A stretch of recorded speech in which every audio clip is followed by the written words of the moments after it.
tô com uma curiosidade aqui, Paulo, porque a, a nossa perspectiva de mundo faz com que a gente foque muito naquilo que a gente acredita. E nós temos alguém aqui que é um exemplo de generosidade. Como é que você avalia esse teu momento de carreira?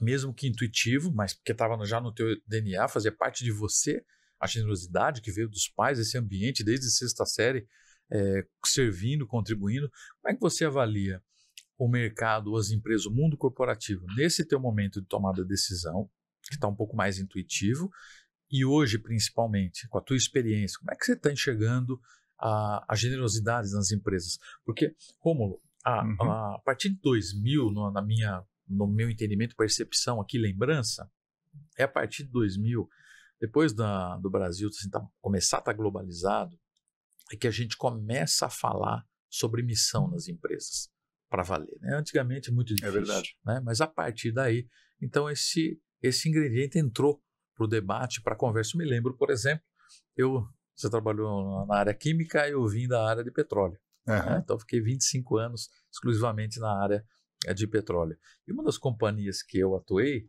que foi a maior companhia, ela tinha um objetivo. Né? Ela nasceu na década de 90, você tinha poucas companhias no Brasil, entraram mais de 200 cobertura de mercado na época do Fernando Collor, e essa companhia tinha um objetivo, né? Tinha uma missão, estava na missão da empresa, ser a principal entrante das companhias novas no Brasil. Ótimo, nós conseguimos.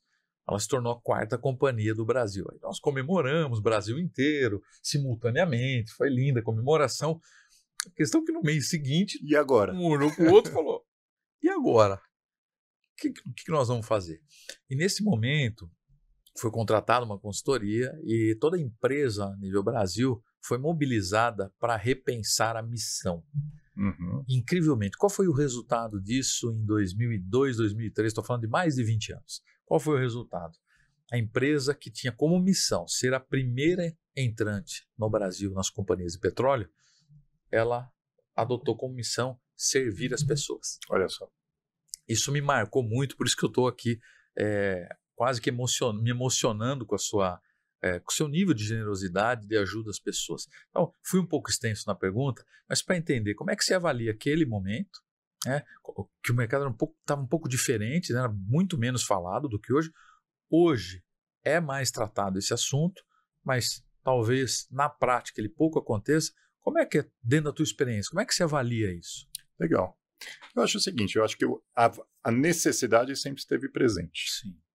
E o que eu acho que hoje em dia acho que a gente precisa celebrar é que está se falando sobre isso. Boa. Existe uma inquietude muito grande. Boa. E muitas vezes trazido por outras gerações.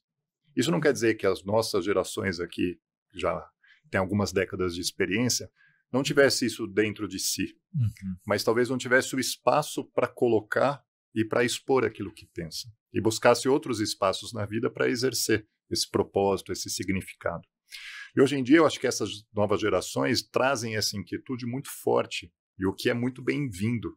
Não de a gente olhar isso como um choque de gerações, mas como alguém que está destampando uma voz que já estava presente, já era uma necessidade da sociedade. De como que as organizações podem cada vez mais estar a serviço desse propósito. E dentro do relato que você me fez, me veio, acho que, uma confusão bastante comum que a gente vê nos nossos clientes. Né? Uma missão não é ser a maior empresa ou atingir X bilhões de reais, o que quer que seja. Isto é apenas um ponto de chegada. E o Simon Sinek, no livro dele que se chama Jogo Infinito, que é espetacular, aliás, quem ainda não viu, por favor, compre esse livro, que é espetacular. Fenomenal. Simon Sinek, Jogo Infinito, ele faz essa distinção. Né? É simplesmente um milestone que você pode se estabelecer. Em 2030 eu quero atingir este patamar. Mas ligado à visão, né? Ligado à visão, que é onde que nós vamos chegar para saber se a gente está indo no caminho certo. Mas o propósito e o significado é algo perene. Não é um jogo com linha de chegada. Né? Recentemente, junto com o meu sócio, a gente estava trabalhando numa organização de saúde, num hospital, e eles estabeleceram um propósito que me deixou absolutamente emocionado. Né? É um hospital na área pública, que é cuidar de pessoas com dignidade. Parece muito simples isso, né? Cuidar de pessoas com dignidade. Mas olha quanto densidade tem por trás dessas palavras e quão orientadora pode ser um propósito desse de estabelecer dentro das suas relações, dos seus processos e dos seus recursos, o que desencadeia de entender que isto é um propósito profundo da dignidade para as pessoas que estão sendo atendidas e para suas famílias, e como é que a gente alinha todo o hospital para que possa prover essa dignidade. Então, parecem palavras bonitas que vão ali na parede ou no crachá, muitas vezes nas organizações, mas se ela é levada a fundo, e você deu um exemplo lindíssimo com o envolvimento e engajamento das pessoas, isso fica perene.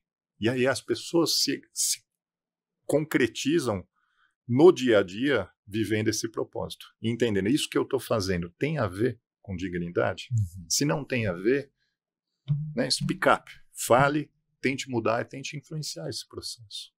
Então, o propósito não é simplesmente porque algum investidor ou alguém está solicitando, é realmente para ser vivido pelos colaboradores e de uma maneira muito mais ampla por todos os seus stakeholders. Né? É muito bonito. E se me permite, assim, uma sócia nossa, uma vez foi num cliente e tinha um propósito lindo assim na recepção, na parede. Né? E ela virou para a secretária que estava na recepção e falou, escuta, esse propósito que está aqui na parede, vocês vivem no dia a dia?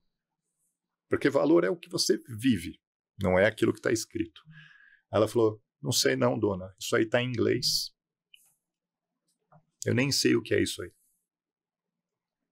Então a nossa sócia falou, poxa, né, foi para a reunião com a alta liderança dessa organização e falou, gente, como é que a gente tira o propósito do prego e traz para o dia a dia na organização? E acessível a todos. Né? Acessível, e que faça sentido.